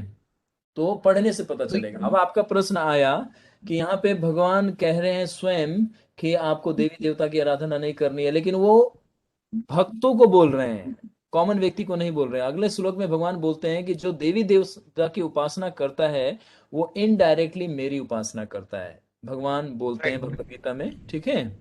तो अब आपको एक उदाहरण से समझाता हूं कि जैसे आप जिस कंपनी में आप जॉब करते हैं, तो वहां पे CEO, MD, manager, floor manager, supervisor, employ, peon और स्वीपर्स होते हैं, इतने सारे डिपार्टमेंट्स होते हैं ना। राइट। हाँ जी। तो जी उसमें प्रभु। बॉस कौन है, किसके कंट्रोल में सारा बॉस सिस्टम? कंपनी के मालिक। जो कंपनी गुड, के मालिक हैं वो। अच्छे से आप जो बोल रहे हैं समझते जाइएगा। कंपनी का जो मालिक है वो अल्टीमेट उसका एंजॉयर है, कंट्रोलर है, और वो उसका प्रोप्राइटर है, ऑनर है, राइट। जी सीओओ जी हायर प्रभु। किया है, एमडी हायर किया है, मैनेजर हायर किया, एम्प्लॉय और स्वीपर जितने सब हायर किए हुए हैं। सब हायर किए। Getting my sense. जी प्रभु। उसी तरह पूरा यूनिवर्स जो है वो क्या है, ये यूनिवर्सल बता ना, एडमिन अफेयर है। ये भगवान जी कहते हैं ना, ब्रह्मा जी का अलग कार्य है, इंद्र का अलग कार्य है, वरुण का अलग कार्य है, पवन देव का अलग कार्य है, ये सबका अलग अलग कार्य है। तो अब बताइए कोई व्यक्ति अगर उस आज जैसे आपको बताता हूँ, आप जिस कंपनी में काम कर रहे हैं, आप काम किसके लिए कर रहे हैं, बॉस के लिए या इन लोगों के लिए? बॉस के लिए। अल्टीमेट तो बॉस के लिए कर रहे हैं, लेकिन डायरेक्ट कोई डीलिंग है आपका बॉस से? नहीं, क्यों नहीं? डायरेक्ट कोई डील नहीं है। नहीं, आपका तो उस कंपनी में आना जाना है, रोज आ रहे हैं जा रहे हैं, क्यों नहीं डीलिंग है? नहीं, कंपनी से है मेरा, बॉस से तो कोई ऐसा नहीं है। कंपनी ने हायर किया, बट बॉस ने कंपनी ने मेरे ऊपर एक बॉस बिठाया है, तो उनसे कांटेक्ट है। एग्जैक्टली, अदरवाइज तो मैं कंपनी के लिए काम कर रहा हूँ। एग्जैक्टली। तो अब आपको पता चल गया लेस इंटेलिजेंस का मतलब क्या है, कि कोई व्यक्ति एजुकेटेड ना हो तो बॉस से कभी मिलेगा ही नहीं, क्योंकि बॉस तो आएगा नहीं हमेशा। वो जब आएगा तो डायरेक्टली वो किसी से डील नहीं करता, सीधा अपने कैबिन में जाता है, वो बुलाता है सीईओ को, एमडी को, हाँ भाई क्या रिपोर्ट है ना। हाँ जी। तो उसी तरह से भगवान कृष्ण डायरेक्ट डील नहीं करते कॉमन व्यक्ति से, समझ रहे हैं आप? डायरेक्ट डील नहीं करते। जी वो ये इतने सारे इंद्र जो हैं इनके सीईओ हैं, ब्रह्मा जी इनके एमडी हैं, और जितने डेमीगॉड्स हैं छोटे मोटे जितने भी हैं, ये लोग इनके एम्प्लॉई हैं, और हम लोग जो हैं वो स्वीपर्स हैं छोटे मोटे, ठीक है, झाड़ू पोछा लगाने वाले। तो जब कोई व्यक्ति ये जान जाता है कि कंपनी कोई रन करने वाला मेन व्यक्ति है और वो इन लोगों को अपॉइंट किया है, तो अब डायरेक्टली आप काम कर रहे हैं किनके लिए, अपने बॉस के लिए, लेकिन इनडायरेक्ट वे में आपको वहां पे अपॉइंट किया गया है। आपको जो अपॉइंट किया एक्चुअली अल्टीमेट बॉस ने अपॉइंट किया, लेकिन डायरेक्ट नहीं, indirect. Getting my sense. Yes sir. Yes. उसी तरह से यस। अगर बॉस कहता है कि तुम नितिन मेरे लिए काम करते हो, तो अगर वो गलत कह रहा है या सही कह रहा है? गलत कह रहे हैं। सोच के आंसर दीजिए प्रभु जी। मैंने पूछा, आप जिस कंपनी में काम कर रहे हैं, वो कह रहा है कि नितिन आप मेरे लिए काम करते हो, अब आपका उत्तर क्या हाँ, होगा? मैं नहीं। उन्हीं उन्हीं के लिए, बिल्कुल उन्हीं के लिए ही काम कर रहा हूँ। Exactly exactly। लेकिन आप डायरेक्ट तो नहीं कर रहे हैं, किसके साथ डीलिंग है? मैनेजर्स के साथ। और मेरी सारे मैनेजर मैनेजर किसके के लिए काम साथ, कर रहे हैं? कंपनी के लिए, बॉस के लिए। बॉस के लिए। तो इनडायरेक्ट डीलिंग हुआ, लेकिन अल्टीमेट इसका जो सारा बेनिफिट है वो किसको जाना चाहिए, और कौन ले रहा है? बॉस। कंपनी के मालिक, उसी बॉस। तरह से देवी देवता है, ये भगवान से सैंक्शन करवा के ही आपको कुछ देते हैं। तो इसीलिए भगवान कह रहे हैं कि ये लोग मेरे, है ना, एकलय श्री कृष्ण आर सब भृत। भृत मतलब everybody is my assistant and servant. भृत का मतलब होता है सर्वेंट, ये संस्कृत वर्ड है, इसका भृत का मतलब होता है सर्वेंट। ये सारे लोग सर्वेंट हैं। और आप कोई अच्छा कार्य कर देते हैं उसी कंपनी में, तो आपको सीईओ एमडी नहीं नोटिस करता, बॉस कहता है ये एम्प्लॉय को बुलाओ मेरे कैबिन में। तो फिर वो क्या करता है, आपसे डायरेक्ट फेस टू फेस बैठता है और कहता है कि आपने मेरे कंपनी के लिए किया है, I wanted to give you something reward. तो आपको एक बंगला, आपको गाड़ी, और आपको बैंक बैलेंस में बहुत सारा 3 महीने का एडवांस पेमेंट आपको दे देता है। क्यों? आपने कुछ एक्स्ट्रा किया है। तो जैसे भक्ति करते हैं, तो फिर ये देवी देवता आपके डिपार्टमेंट को नहीं टेक केयर करेंगे। दैवी गुणमा आश्रितम, भगवान कहते हैं कि जो भक्ति मेरी करता है, डायरेक्ट मुझे समझ जाता है, अप्रत्यक्ष नहीं, प्रत्यक्ष जो समझ जाता है, वो मेरे संरक्षण में आ जाता है, और फिर उसका डीलिंग मेरा होता है। तो जिस तरह से सीईओ और एमडी का डायरेक्ट डीलिंग बॉस से है ना, उसी तरह से इंप्लॉय अगर कोई ऐसा कार्य करता है तो डायरेक्ट डीलिंग उसका बॉस से हो जाता है। बॉस फिर वो कहता है कि सीईओ से मैं बाद में बात करूंगा, आप पहले आओ इधर, है ना। तो इस तरह से समझना स्ट्रक्चर को। भगवान अगर क्लेम कर रहे हैं तो, क्योंकि भोक्ताराम यगत अवसान 5th chapter 29, ठीक है, उसमें भगवान स्वयं क्लेम कर रहे हैं अर्जुन को कि भोक्ताराम यगत अवसान सर्वलोक महेश्वरम। और फिर 9वें अध्याय में फिर दोबारा रिपीट करते हैं, मया दक्षिण प्रकृति सूयते समचराचरा। मतलब इंटायर यूनिवर्स क्रिएशन मेरे अंडर कंट्रोल में है, और ये सारे लोग जितने भी है डिफरेंट डिफरेंट डिपार्टमेंट को रूल कर रहे हैं, और इनको मैं सैंक्शन करता हूँ। एमडी या सीए को कौन पावर अथॉरिटी जो है वो कौन सैंक्शन करता है? बॉस। वो 1 मिनट में सब विड्रॉ कर सकता है, 1 मिनट में उनको चेंज भी कर सकता है। ब्रह्मा जी चाहें तो वो आपको इंद्र नहीं बना सकते, लेकिन कृष्णा चाहेंगे आपको इंद्र बना सकते हैं 1 सेकंड में, 1 सेकंड में इंद्र बना सकते हैं। तो उनके पास ये सारा है। तो इस तरह से भगवान भगवत गीता में बोलते हैं कि इन लोगों की आराधना जो करता है तो लेस इंटेलिजेंट। अब कोई व्यक्ति कंपनी जाए और बॉस से मिले नहीं तो वो सीईओ एमडी को ही वो अपना बॉस मान लेगा, पूरा जीवन उन्हीं की सेवा करता रह जाएगा, उसको ये तक पता ही नहीं चलेगा कि कंपनी का मालिक कोई और था, है ना। तो ये डायरेक्ट इनडायरेक्ट पाथ है। अभी क्योंकि आप अभी बिगिनर हैं तो इसीलिए ये सब चीज़ों को थोड़ा और अच्छे से समझेंगे तो और क्लैरिटी हो जाएगा आपको, और इसमें लगे रहिए। और एक और भी क्लासेस चलती हैं, उसको आप जब बेसिक उसमें आप अंडरस्टैंड करेंगे तो बहुत सिस्टमेटिकली आपको क्लियर हो जाएगा। तो आई होप कि नितिन प्रभु अब समझ गया कि भगवान बोल रहे हैं इसलिए हम भी ऐसा बोल रहे हैं। हम नहीं बोल रहे हैं, भगवान स्वयं बोल रहे हैं और शास्त्र में लिखा हाँ जी गया है। प्रभु। थैंक हाँ यू। जी प्रभु। आंसर तो एक थैंक जी, एक प्रभु और पूछना चाहता हूँ, जो शिव जी हैं वो भी कृष्ण भगवान का ही अंश है? एग्जैक्टली। आप जैसे दूध से दही बनाते हो ना, जी प्रभु। क्षीरम विक्राते दधी, मतलब वर्मा जी कहते हैं कि जिस तरह से दूध से दही का रूपांतरण हो जाता है, दूध जो है वो दही में रूपांतरण हो जाता है, उसी तरह से भगवान विष्णु तमोगुण को जब स्वीकार करते हैं तो वो शिव के रूप में प्रकट होते हैं और वो शिव कहलाते हैं। तो भगवान जो शिव हैं वो कोई और नहीं है, विष्णु स्वयं है, भगवान कृष्ण स्वयं है, लेकिन एक डिफरेंट फॉर्म में है। समझ में आ रहा है आपको? ओके। जी प्रभु। हाँ, तो ये और चर्चा होगा, मैं आपसे प्रार्थना किया जैसे कि आप कि कल से मतलब बहुत बोलते वैल्यू। ब्रह्मा ब्रह्मा विष्णु महेश, तो ये तीन अलग अलग हैं, तो वो चीज मैं क्लियर करना चाह रहा था कि ये उनका ही अंश है, ब्रह्मा जी भी और शिव जी भी।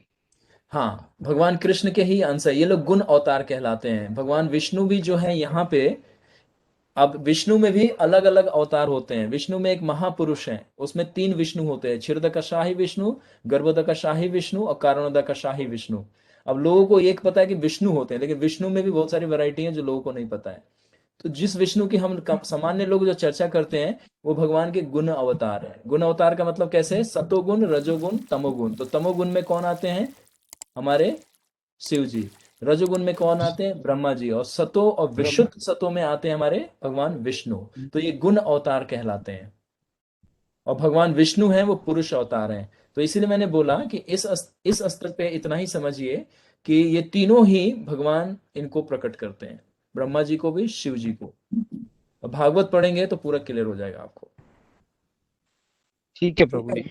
हाँ, तो नितिन होगी। प्रभु आप जुड़े रहिए, आपका जिज्ञासा बहुत अच्छा है और इसी तरह से जिज्ञासा करेंगे तो आपको भगवान की कृपा जरूर मिलेगी और सारा कॉन्सेप्ट क्लियर हो जाएगा आपका, है ना। जी ओके, तो coming to the Anshul Prabhu. Anshul Prabhu, now you have put one question only. Hare Krishna Prabhu. तो वो मेरा यस। क्वेश्चन ये था कि जैसे डेमी गॉड्स हैं, जिस टाइम पे वो देखते हैं कि कोई सामान्य व्यक्ति ज़्यादा ऑपुलेंट हो रहा है और ऑस्टेरिटी कर रहा है, फाइनेंस कर रहा है, तो वो ज़्यादा फेमस हो रहा है। सेम वे में तो और ऐसे ब्रह्मा जी भी हैं कि ब्रह्मा जी अपनी ड्यूटी कर रहे हैं, तो उन्होंने फीमेल का कंस्ट्रक्शन कर आप डाला और अनम्यूट कीजिए। अंशुल प्रभु आपका जी वो हो गया, दोबारा एक बार रिपीट कीजिए। प्रभु, मेरा क्वेश्चन ये था कि जैसे ब्रह्मा जी हैं अपनी ड्यूटी कर रहे हैं, वो अपनी सर्विस कर रहे हैं, सेम वे में जो डेमी गॉड्स हैं वो भी अपनी सर्विस कर रहे हैं, तो उनका जो काम है इस मटेरियल वर्ल्ड में जो फॉलन सोल है उनको रेगुलेट करने का है। तो जो ये लोग कर्म कर रहे हैं, ये क्या ये इनके अगेंस्ट में नहीं एक्ट करेगा फिर?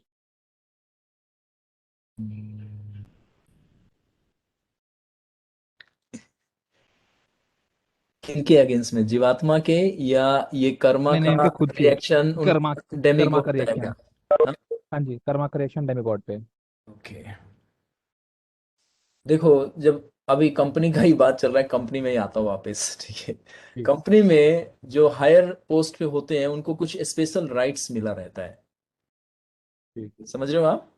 हाँ जी हाँ जी। स्पेशल राइट्स क्या है? जैसे मैनेजर, सीईओ और एमडी जो है, इनको डायरेक्ट अथॉरिटी बॉस से मिला रहता है कि किसी भी इंप्लॉय को कभी भी ये किक आउट कर सकते हैं। हाँ किसी जी भी इंप्लॉय को बिना सैंक्शन किए हुए, बॉस के बिना इंटीमेट किए हुए ये किसी को भी बाहर निकाल सकते हैं और किसी भी व्यक्ति को अपॉइंट कर सकते हैं अपने कंपनी में किसी भी काम को करवाने के लिए। तो ये अथॉरिटी बॉस से उनको मिला रहता है। Getting my sense? जी। हाँ जी हाँ जी। तो यानी कि वो भी जो सीईओ है, एमडी है, वो भी काम कंपनी के लिए ही कर रहा है लेकिन हायर पोस्ट पे है वो। Getting my sense? हाँ जी प्रभु। उसी तरह से जो डेमी गॉड है इस यूनिवर्स में, वो मनुष्य योनि की श्रेष्ठ योनि है। 84 लाख योनियों में ही देवी देवता आ जाते हैं, ठीक है। भगवान नहीं जी यहाँ थे क्योंकि भगवान है वो, ठीक है। मनुष्य सेकंड कैटेगरी में आता है, ठीक है। उनके बाद ही मनुष्य का जो देवी देवता का जो पतन होता है तभी तो मनुष्य है। पुण्य छिंति क्या है श्लोक भगवद गीता का? पुण्य छिंति बिसंति मृत्यु लोका, मतलब जब उसका पुण्य जब समाप्त होता है तो मृत्यु लोक में उसको आना पड़ता है। इंद्र को भी मृत्यु लोक में आना पड़ सकता है अगर वो गलती करेंगे तब। तो अभी आपको एक कॉन्सेप्ट पहले क्लियर कर दें कि जिस तरह से कंपनी में सीईओ, एमडी और मैनेजर को एक स्पेशल राइट्स मिला है कि वो एम्प्लॉय के साथ कैसा भी चाहे बिहेव कर सकता है, लेकिन रूल्स रेगुलेशन में रह के, क्योंकि ह्यूमन राइट्स भी तो कुछ चीज है, एचआर भी तो कोई चीज होता है वहां पे, है ना। हाँ जी, हाँ जी। तो उसी तरह से देवी देवता देखते हैं कि ये व्यक्ति कुछ ग्रो कर रहा है, उनको इनसिक्योरिटी फील होता है। जैसे भांडक ऋषि से उनको होने लगा कि भाई ये इतनी सीवियर तपस्या कर रहा है कि कहीं विष्णु भगवान प्रसन्न हो गए तो मेरा पोस्ट इसको दे सकते हैं। तो एक्चुअली ये मटेरियल माइंड से नहीं देखना है, ये टीचिंग्स है हम लोगों के लिए कि मटेरियल वर्ल्ड में क्या चलता है। और वहां पे जो इंद्र है, ऑब्वियसली वहां तक कोई इंद्र कोई सामान्य व्यक्ति नहीं बनता। अगर ऐसा होता तो सब लोग इंद्र बन जाते। इंद्र बनने हाँ के जी। लिए 100 राजसूय यज्ञ होना चाहिए पृथ्वी पे, और एक राजसूय यज्ञ करने के लिए अभी आप कथा सुन रहे हैं ना, पसीना हाँ निकल जी। जाता है, तारे चमक जाते हैं सारे, ठीक है। हाँ, हाँ कोई जी। सामान्य आदमी कर ही नहीं सकता। दशरथ महाराज बोल रहे हैं ना कि छोटे मोटे राजाओं के लिए तो उनकी सोच से भी परे है। तो 100 जब राजसूय यज्ञ करता है, अश्वमेध यज्ञ करता है, तो वो एलिजिबल हो जाता है, और वो लगातार होना चाहिए, बैक टू बैक हाँ होना जी। चाहिए, है ना। तब वो जाके हाँ जी। इंद्र बनने का उसको एलिजिबिलिटी प्राप्त हो जाता है, तब वो इंद्र बनता है, और इस तरह से कोई हो ही नहीं सकता, ठीक है। तो हाँ इंद्र जी। जो है उनको स्पेशल राइट्स मिला हुआ है कि वो जब कोई एक्शन लेते हैं तो लॉ ऑफ नेचर उन पे एक्ट नहीं कर सकता। कब करता है? जब कोई ऋषि से पंगा लेंगे, वो कोई वैष्णव भक्त से पंगा लेंगे, समझ गए। हाँ जी। जैसे जैसे वृंदावन में है ना, सारे डिवोटी से पंगा लिए, क्या बोले कि वरुण देव, अग्निदेव जाओ और सारे वृंदावन को तहस नहस कर दो। तो भगवान ने बोला हाँ जी। खबरदार, ये मेरा घर है भाई, ऑफिस नहीं है आपका। तो भगवान ने क्या जी। दिखाया कि अगर भक्त पे कोई प्रॉब्लम डालोगे तो मैं सारे रूल्स के ऊपर बैठा हूँ, आई एम द बॉस, ठीक है। भक्त हाँ जी। देखा, अब जब सारे देमीगॉड को परेशान किया तो भगवान नरसिंह भगवान नहीं आए, लेकिन जैसे ही प्रहलाद महाराज को उंगली किया उन्होंने, किन्ने, हिरण्यकशिपु ने थोड़ा सा भी टच किया, भगवान सीधा आए और ओपन हार्ट सर्जरी करके चल दिए। तो भक्त जो है वो भगवान डायरेक्ट उसको डील करते हैं, और ये नॉर्मल कर्मा से भी वो मुक्त हो चुके होते हैं। तो इसीलिए तो देवी देवता जितने भी करते हैं कर्मी लोगों को डिस्टर्ब करते हैं, भक्त के साथ पंगा नहीं ले सकते। भक्त जब भक्ति करेगा, क्योंकि ये जब कर रहे थे तो इनमें तपस्या में इनका उद्देश्य था, है ना, भक्ति के लिए नहीं था। लेकिन जब भक्ति के लिए करता है तो शास्त्र में बताया गया है कि ये लोग असिस्ट करते हैं, चाहे वो हमारे इंद्र हो, चाहे कोई भी देवता, दुर्गा माता हो, गणपति जी हो या शिव जी हो, असिस्ट करते हैं। क्योंकि शिव जी कौन है? वैष्णव है। और दुर्गा देवी कौन है? वैष्णवी है। तो ये उल्टा हम लोगों को कष्ट नहीं बल्कि सहायता करती हैं, हमारे मन को स्थिर रखती हैं, और ऑपलेंट चीजों को वो खुद ही कंट्रोल करती हैं, क्योंकि वो देख लेती है कि अब ये प्योर हो चुके हैं, है ना। तो इसीलिए सिद्धि, कामी, भुक्ति, मुक्ति, ये चार दासियां बन जाती हैं किसकी? जो भक्ति करता है। पॉपुलैरिटी, ऑपुलेंट, पावर, ये सब उसके पीछे पीछे भागते हैं, है ना। लेकिन भक्त क्या कहता है कि नहीं चाहिए, ये सब गार्बेज है मेरे लिए। तो इसीलिए जो सामान्य व्यक्ति का कोई काम करेगा तो उसको कर्मा लगेगा, लेकिन डेमी गॉड के स्पेशल राइट्स हैं, तो जो अगर वो किसी कॉमन व्यक्ति को डिस्टर्ब करते हैं तो वो उनको मटेरियल रूल्स उनको नहीं पनिश कर सकती। समझ रहे हो आप? हाँ जी प्रभु। हरे इस कृष्णा प्रभु जी, यहाँ पर एक प्रश्न आता है कि जो विभांडक ऋषि थे वो भगवान को प्रसन्न करने के लिए तपस्या नहीं कर रहे थे, किसी और कारण से तपस्या कर रहे थे, इसीलिए इंद्र जी ने उनकी तपस्या को भंग करने के लिए उस ऋषि को भेजा। हाँ, अच्छा प्रश्न है, मैं बताता हूँ। क्योंकि उन्होंने हेल्प के लिए गए थे ना, हम्म। सहायता करने के लिए गए थे, तो सहायता नहीं किया रोमापाद ने, तो उसी हम्म। सहायता की पूर्ति के लिए उन्होंने देवी देवताओं के यज्ञ कर रहे थे। आराधना अब की। यज्ञ कर रहे थे तो इतना परफेक्टली कर रहे थे कि उनको लगा कि भैया ये सक्सेस हो गया तो कहीं मेरे पास ही ना पहुंच जाए। हम्म। तो इसीलिए उन्होंने उर्वशी को सेंड कर दिया कि जाओ and just engage in some other activities. अगर कोई इंसान भगवान की प्रसन्नता के लिए यज्ञ करते हैं, तपस्या करते हैं, पूजा करते हैं, तो उनके रास्ते में कोई विघ्न नहीं डाल सकता। नहीं, इसका उदाहरण है ध्रुव महाराज जब तपस्या कर रहे थे, सब लोग आए थे, भूत पिशाच सारे लोग आके डरा रहे थे, कानों में इनको बोल रहे थे क्योंकि बालक थे ना वो।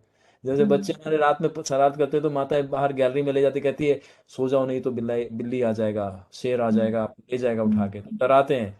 उसी तरह से अलग अलग देवी देवता आए थे, है ना, इंद्र, वरुण, ये सब आए थे उनको डराने के लिए कि बालक घर चले जाओ, किसकी तपस्या कर रहे हो।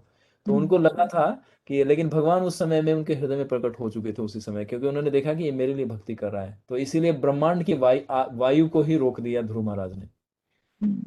तो जब भक्ति, कोई वैष्णव कोई तपस्या करता है और उसका उद्देश्य है विष्णु को प्राप्त करना या भगवान की सेवा के लिए, तब ये जो देवी देवता करते हैं तो भगवान की जितनी शक्तियां हैं इनको दंड करती है। और ये अभी भागवत पढ़ेंगे और कथाएं सुनेंगे तो आपको दिखेगा। अभी हनुमान जी का भी एंट्री होगा तो कुछ देवताओं को दंड देंगे बड़े अच्छे से, ठीक है ना। फिर उनके लिए उनको सॉरी बोल के फिर सब लोग उनको रिवार्ड करेंगे जब फिर उनके पास सारी सिद्धियां आएंगी, है ना।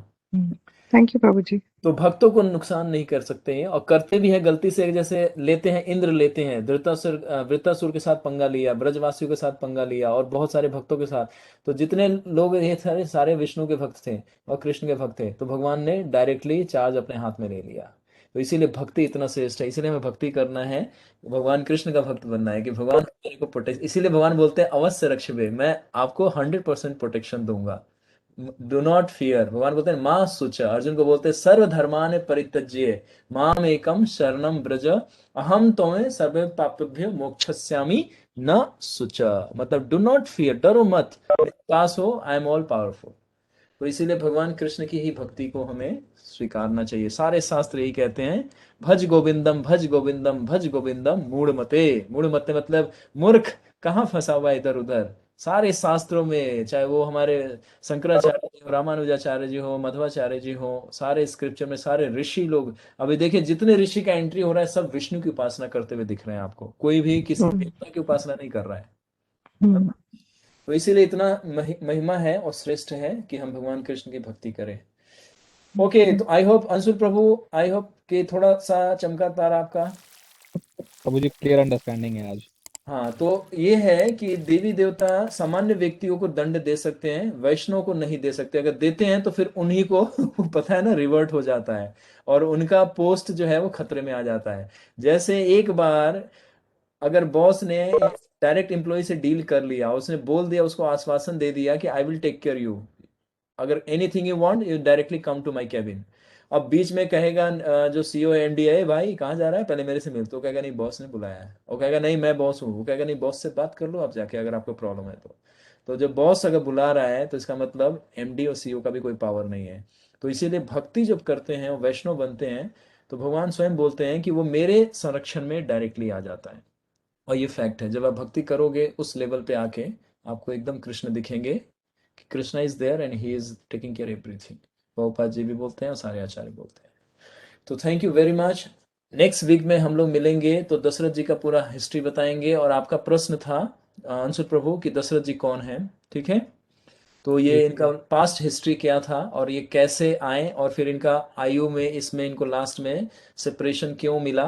तो श्रवण कुमार की कथा भी इसी में आ जाएगी, दशरथ महाराज जी के ही कथा में उनका एंट्री होगा। तो लास्ट अगले वीक में मैं 3 दिन में ये दो चीजें कवर कर दूंगा, दशरथ महाराज जी और हमारे एक ऋषि का नाम क्या था जो प्रमुख थे हमारे पृष्ठ, वशिष्ठ मुनि, दशरथ महाराज और श्रवण अपने माता पिता को ले जा रहे होते तो उनकी मृत्यु कैसे होती है। तो ये सारी चीजें आपको बताएंगे नेक्स्ट वीक में। तो होपफुली कि आपका जो क्वेश्चन अभी तक रिमेन है नेक्स्ट वीक आपका आंसर मिल जाएगा। ओके, बस पेशेंस रखना है। अगर कोई कैरेक्टर का मैं अभी नहीं बताऊंगा तो ऑब्वियसली उनका डिटेल आगे आएगा, तो इसीलिए पहले नहीं बताऊंगा कि वो रिपीटेशन होता रहेगा बार बार। और जब उस टाइम में कुछ और लोग कहेंगे कि नहीं नहीं अभी थोड़ा बताइए इनका कैसे कनेक्शन है, ठीक है, तो इसीलिए आपको वेट करना है। तो ठीक है, थैंक यू वेरी मच। यहीं पे विराम देते हैं। आप लोग अपने हेल्थ का ध्यान रखिए और जो जो पॉइंट्स बता रहे हैं प्लीज़। और आपको एक रिक्वेस्ट करें कि हमारे स्टूडेंट इतने एक्सपर्ट हो गए हैं, इतने स्मार्ट हो गए, इतने इंटेलिजेंट हो गए हैं कि वो 10 मिनट 5 मिनट 15 मिनट बाद लॉग इन करते हैं। उनको पता रहता है कि क्लास में अभी होमवर्क चेक हो रहा होगा, तो हम बाद में एंट्री मारेंगे। तो हम जब तक कथा चल रहा होगा कथा में बैठेंगे जाके, लेकिन आपको भूल जाते हैं, आप लोग एकदम से भूल जाते हैं क्या कि ये टीचर भी कभी स्टूडेंट था और इसको भी सारे टेक्निक और सारे तिकड़मबाजी पता है कि कब कब क्या बदमाशी करनी है। तो आप डरिए मत, इस क्लास में टाइम पे आइए, 9 o'clock पे आइए। मैं 9 o'clock से शुरू करूंगा और अगली बार से कोई भी हर्डल और कोई भी वेरिएशन नहीं रखूंगा आपको नोट्स बनाने के लिए। और ना ही आपसे फोर्सफुल मैं पूछूंगा कि आप बताइए आप बताइए। आप वॉलेंट्री बताएंगे तो वेलकम है, नहीं तो फिर हम कथा में करेंगे। क्योंकि उद्देश्य था कि आपको अच्छे से रिवाइज हो जाए। और देखिए आप लोगों को कितना अच्छा लग रहा था, अगर रिपीट हो रहा था तो सारा पिक्चर माइंड में घूम रहा था। कि हाँ हाँ ये कथा ऐसे हुई थी लास्ट टाइम में। तो लेकिन हम चाहते हैं कि हमारे स्टूडेंट पंक्चुअल हो, कृष्णा को पंक्चुअल स्टूडेंट पसंद है। तो इसीलिए आप लोग जितना बुद्धि लगा सकते हैं, तो आप याद रखिएगा हम भी स्टूडेंट हैं, ठीक है। तो ध्यान रखिए, लेकिन अगली बार से फ्री हैं आप लोग। मैं रेंडमली आपको 5 मिनट दूंगा, और जो भी बताना चाहे पॉइंट्स को बता सकते हैं, और जो नहीं बताना चाहे वो सिर्फ श्रवण करेंगे। लेकिन टाइम पे आइए, क्यों? क्योंकि हमें 2 बार टेक्निकल प्रॉब्लम से थोड़ा लेट हुआ, लेकिन अगली बार से 9 o'clock पे शार्प शुरू करेंगे, ठीक है। और भक्तों ने भी मुझे सजेस्ट किया कि प्रभु जी हमारा कथा छोटा हो जाता है, 1 घंटे में 35 मिनट ही सुनने को मिलता है। तो हमने कहा कि ठीक है, अगली बार इसको भी इम्प्रूव करते हैं। श्री श्री सीताराम लक्ष्मण भक्त हनुमान की जय, शिल प्रभुपाद की जय, सभी वैष्णव गौर भक्त वृंद की जय, निताई जय प्रेमानंद। प्रभु जी हरि बोल। हरि हरि थैंक बोल। यू।